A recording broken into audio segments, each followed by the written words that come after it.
We're here at Toronto Comicon. We have the incredibly talented George Buza, who voices Beast from X-Men and X-Men 97. How you doing today? How's Toronto? Pretty good. It's a lovely day. It's been warmer than usual. Yes, I'm finally seeing the end of winter here. Were you surprised with the reaction of X-Men 97 when it came back after all these years? Well, not so much surprised because we already knew that X-Men, the original series, was a big hit on Disney Plus. Right. Which is why they actually did X-Men 97. I was actually surprised by the quality of it, blown away by the animation and the storylines. I compared it to the scripts that we had from the original series, and it blended in completely. Right. Going from the last episode that we did in 96 to the first episode of X-Men 97 was a very smooth segue. The writing was impeccable, and the flavor of the thing was the same as it was in the original. Yeah, I think everything came together, and it just made it like a really standout show.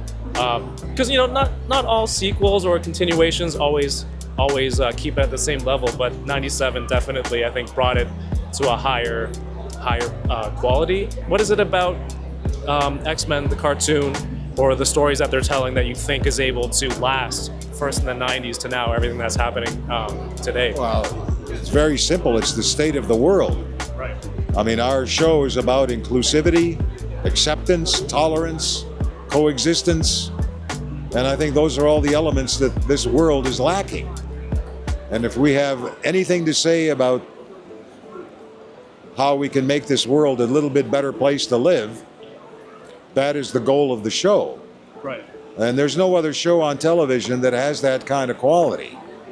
We are not just there to entertain, but also to open people's minds a little bit, I hope. And that's what the original series was about. That's what Stan Lee intended when he did the first X-Men comic book. Right. That was all about the civil rights movement and about people accepting each other for who they are, regardless of who they look like or what they look like.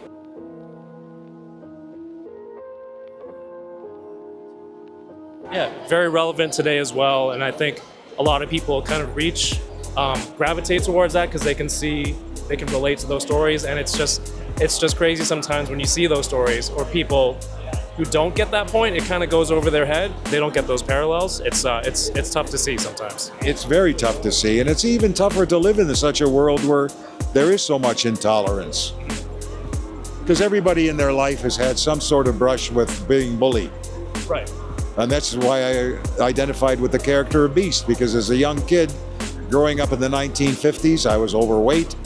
I had trouble in school with people bullying me and pushing me around. And so when it came time to get into things like fights, like they would force you into fights, challenge you because you were big. Yeah. And I took a couple of beatings, and one day I fought back. And I realized that it was much wiser to try and walk away from situations like that than it was to get into them. And this is what Beast's philosophy was always, that violence is always the very last resort, and only to defend yourself. Right. or to defend your beliefs. But in any other situation, you must try and diffuse, you must try and walk away.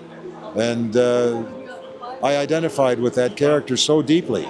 Yeah, well, I mean, a lot of the early Beast story arcs is pretty similar to the stories that you're telling right now. Well, right to the point where Magneto comes and breaks everybody out of jail. Yeah.